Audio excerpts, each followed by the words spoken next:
Hello दोस्तों, नमस्कार। यदि आप एक महिला का जाति प्रमाण पत्र बनाना चाहते हैं, यानी कि कास्ट सर्टिफिकेट बनना चाहते हैं, और आप बना रहे हैं और बनाने के बाद बार बार क्या होता है, वो रिजेक्ट हो जाता है। रिजेक्ट हो जाने के केस में दोस्तों, आप क्या करें ताकि आपका जाति प्रमाण पत्र रिजेक्ट केस में क्या होता है कि महिलाओं को जाति प्रमाण पत्र की आवश्यकता पड़ती है, जैसे कि राशन कार्ड में नाम जुड़वाना हो, इलेक्शन में खड़ा होना हो, या किसी अन्य कारण से, है ना। शादीशुदा महिलाओं को क्या होता है कि बहुत सारे कामों में क्या होता है, जाति प्रमाण पत्र की वीडियो में आपको बताऊंगा कि जाति प्रमाण पत्र एक शादीशुदा महिलाओं को ऑनलाइन कैसे किया जाता है, ताकि आपका रिजेक्ट ना हो। तो दोस्तों, इस वीडियो में सबसे पहले हम लोग क्या करेंगे, इसे करने के लिए दोस्तों अपने मोबाइल, तो शुरू करते हैं दोस्तों। इसके लिए सबसे पहले आप अपने मोबाइल से भी ऑनलाइन कर सकते हैं। अगर जो आपके पास लैपटॉप या पीसी है तो उससे भी ऑनलाइन कर सकते हैं। तो सिंपल सी दोस्तों, मोबाइल में अगर जो आप ऑनलाइन करना चाहते हो तो अपने मोबाइल या लैपटॉप के क्रोम ब्राउजर के खोलिएगा। क्रोम ब्राउजर के खोलने के बाद दोस्तों यहाँ सर्च करना है आरटीपीएस।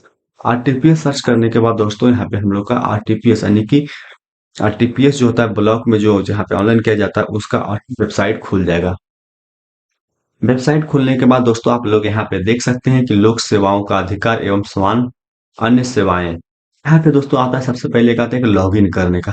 अगर जो आपके पास एक आईडी बना चुके हैं आरटीपीएस वेबसाइट पे, तो आप यहाँ से लॉगिन करके भी आप बना सकते हैं। नहीं दोस्तों, आप कोई जरूरी भी नहीं। यहाँ पे हम लोग आते हैं ऑनलाइन आवेदन दे। ऑनलाइन आवेदन दे, यहाँ पे आने के बाद दोस्तों यहाँ पे सबसे पहले आता है लोक सेवाओं क्या अधिकार की सेवाएं। इस सेक्शन में आने के बाद यहाँ पे आता है समान प्रशासनिक विभाग। समान प्रशासनिक विभाग में आने के बाद दोस्तों हम लोग यहाँ पे आते हैं आवासीय प्रमाण पत्र, जाति प्रमाण पत्र और आय प्रमाण पत्र।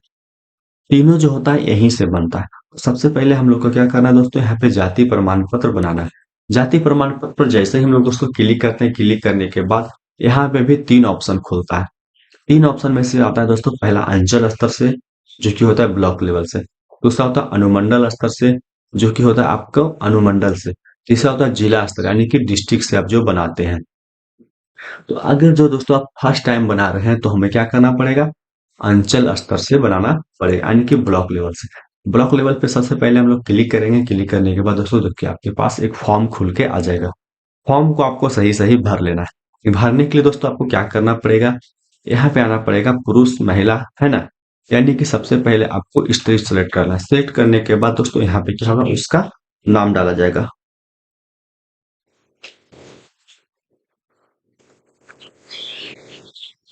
दोस्तों जैसे ही हम लोग यहाँ पे नाम उसका भरेंगे, नाम भरने के बाद दोस्तों हम जैसे ही स्पेस दबाएंगे, यहाँ पे क्या होगा, इसका हिंदी में नाम ऑटोमेटिक आ जाता है।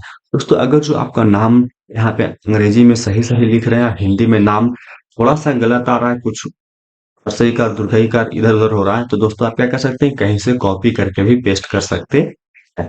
नहीं तो दोस्तों आप सिंपल से अपने मोबाइल में आएंगे, गूगल में लिखिएगा या फिर व्हाट्सएप से हिंदी में लिखने के बाद सुधार करके यहाँ पे पेस्ट कर सकते हैं। दोस्तों यहाँ पे आता है फादर नेम। फादर नेम यहाँ पे डालना है। फादर नेम डालने के बाद दोस्तों यहाँ पे मदर नेम डालना है, यानी कि माँ का नाम। दूसरा दोस्तों हस्बैंड नेम। अगर जो शादीशुदा महिला है तो उसकी जनरली है क्या, उसका हस्बैंड नेम होगा ही होगा। उसे हस्बैंड नेम यहाँ पे जरूर डालें। हस्बैंड नेम डालने के बाद दोस्तों यहाँ पे आता है आवेदक का मोबाइल नंबर।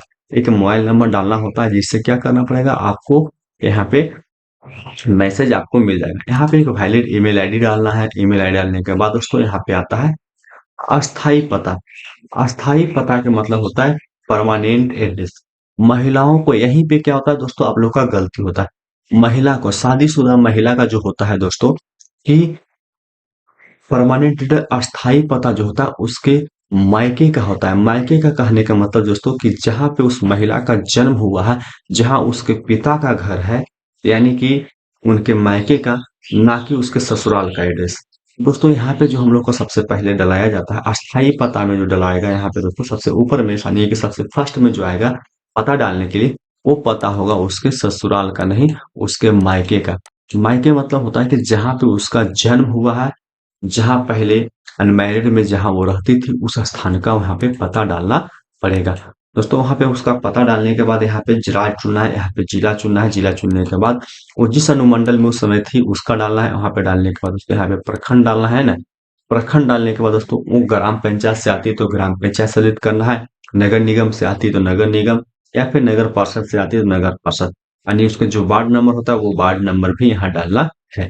डालने के बाद दोस्तों वहाँ पे ग्राम का नाम डालना है, फिर डाकघर उसका पोस्ट करना है, फिर उसके बाद थाना सेलेक्ट करना है, थाना जिस थाने से आती है उसको डालना है। यहाँ पे पिन कोड डालने के बाद आता है प्रेजेंट एड्रेस। प्रेजेंट एड्रेस का मतलब होता है जैसे दोस्तों कि वर्तमान पता, यानी कि पहले तो जो जहां रह रही थी वो होता है उसका स्थायी पता, उसके बाद प्रेजेंट यानी कि वर्तमान में वो अभी कहाँ रह रही है, यानी कि उसका ससुराल कहाँ है। यानी कि उस महिला का जो ससुराल का जो एड्रेस होगा, जहाँ पे शादी होने के बाद वो गई है, यानी कि ससुराल का एड्रेस जो कर सकते हैं वो ससुराल का एड्रेस यहाँ पे डाल सकते हैं। ये दोस्तों आता है ऊपर के जैसा। अगर जो कोई अनमैरिड लड़की का हम लोग बना रहे हैं जाति कास्ट सर्टिफिकेट अनमैरिड लड़की का, तो दोनों उसका पता क्या होता है, सेम सेम होता है। तो हम लोग ऊपर जैसे हैं यहाँ पे क्लिक करने के बाद दोनों एड्रेस यहाँ पे आ जाता है। अगर जो शादीशुदा का महिला का बना रहे हैं दोस्तों, यहाँ पे उसका राज्य चुनना होगा। जैसे कि हम लोग बिहार थे तो बिहार में हम चुन लिए, उसको अदर एड्रेस जो भी होता है हम लोग अदर एड्रेस उसका चुन लेंगे। जिस जिले से वो आती होगी हो सकता है अलग अलग जगह, तो वहां पे उसको सेलेक्ट कर लेंगे। अगर जो दोनों का दोस्तों एक ही जिला में होता है शादी, तो वही एड्रेस डालना है, परंतु गांव तो अलग होगा, तो गांव भी वहां पे अलग अलग डालना होगा। डालने के बाद दोस्तों यहाँ पे प्रखंड चुन लेना है। प्रखंड चुनने के बाद वो भी ग्राम पंचायत से आते हैं तो ग्राम पंचायत, नगर निगम से आती है तो नगर निगम यहाँ सिलेक्ट कर लेना। तो ग्राम पंचायत से आती है दोस्तों, तो यहाँ पे ग्राम पंचायत का नाम डाल देना है।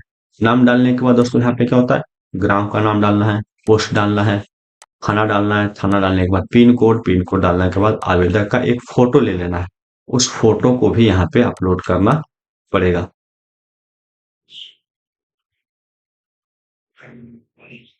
यहाँ पे क्या होता है दोस्तों, आवेदक का फोटो अपलोड कर देंगे। फोटो इस तरह से यहाँ पे सिलेक्ट कर लेंगे। सिलेक्ट करने के बाद आप अपने मोबाइल या गैलरी में जाइएगा और गैलरी में जाने का फोटो को सिलेक्ट करके यहाँ पे ओपन पे क्लिक कर देंगे तो आपका फोटो सिलेक्ट हो जाएगा।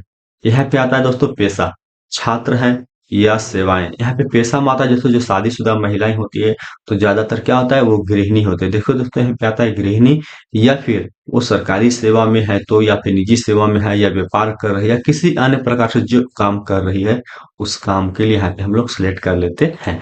तो सिलेक्ट कर लिए दोस्तों। यहाँ पे आते हैं वर्ग, जाति, किस जात से आता है, यानी कि BC1 से है तो ये चुन लेंगे। अत्यंत पिछड़ा वर्ग, BC2 से है तो दोस्तों पिछड़ा वर्ग होता है। अनुसूचित जाति यानी कि SC से है तो ये SC ST से है तो अनुसूचित जनजाति है ना। तो हम लोग दोस्तों जिस जाति से आते हैं वो जाति का सिलेक्ट कर लेंगे। सिलेक्ट करने के बाद दोस्तों वहां पे आता है जाति का नाम। अब यहाँ पे आता है BC1 में जितने भी जाति आ रहे हैं दोस्तों उन सभी जाति का यहाँ पे नाम आ गया। इनमें से किसी एक को सिलेक्ट कर लेना है। सिलेक्ट करने के बाद आपको यहाँ आगे आना है। आगे आने के बाद दोस्तों यहाँ पे आता है कैप्चा। कैप्चा डाल देना है। कैप्चा डालने के बाद दोस्तों यहाँ पे प्रोसीड पे क्लिक करके हम लोग को आगे बढ़ जाना है।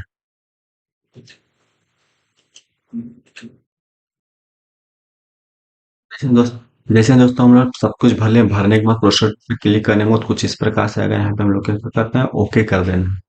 ओके करने के बाद दोस्तों हम इस प्रकार से आ जाएंगे। यहाँ पे सब कुछ एक बार फिर से मिला लेना है। मिलाने के बाद दोस्तों हम लोग क्या करना है, अटैच एनेक्चर पे क्लिक कर देना है। एनेक्चर पे क्लिक करने के बाद दोस्तों हम लोग को यहाँ पे क्या करना है, पहचान पत्र, आधार कार्ड, मनरेगा job card, driving licence, passport, यानी कितने भी जितने भी पहचान पत्र दिया हुआ किसी में से इनमें इन्हीं में से किसी एक को सेलेक्ट करना है।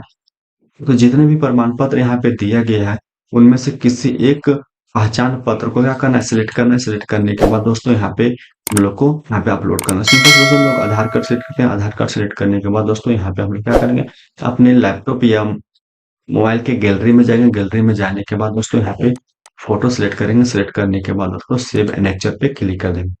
हम लोग जैसे यहाँ पे एनेक्चर पे क्लिक करेंगे यहाँ पे आगे आ जाएगा। यहाँ पे आने के बाद सब कुछ हम लोग को मिला लेना है एक बार फिर से।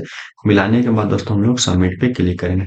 सबमिट पे जैसे हम लोग दोस्तों क्लिक करेंगे, क्लिक करने के बाद दोस्तों हम लोग देख सकते हैं कि हमारा क्या हो चुका, यहाँ पे आवेदन पत्र ऑनलाइन अप्लाई हो गया। यहाँ पे आपको क्या होगा, यहाँ पे आपको रिसीविंग जनरेट होगा। ऑनलाइन आवेदन हो गया है दोस्तों। यहाँ पे आपको क्या होगा, रिसीविंग जनरेट हो जाएगा। जनरेट होने के बाद दोस्तों एक्सपर्ट तो PDF पे क्लिक करने के बाद इसको PDF आप निकाल लीजिएगा। PDF निकालने के बाद दोस्तों इस प्रकार से हम लोग क्या करना है, यहाँ पे लेकर प्रिंट ले लेना है, या फिर आप लोग क्या करना है स्क्रीनशॉट लेकर या फिर अपने मोबाइल में सेव रख लेना है। तो दोस्तों इस प्रकार से हम क्या कर सकते हैं, आप एक साथ, तो दोस्तों इस प्रकार से हम क्या कर सकते हैं, एक शादीशुदा महिलाओं का जाति प्रमाण पत्र ऑनलाइन कर सकते हैं।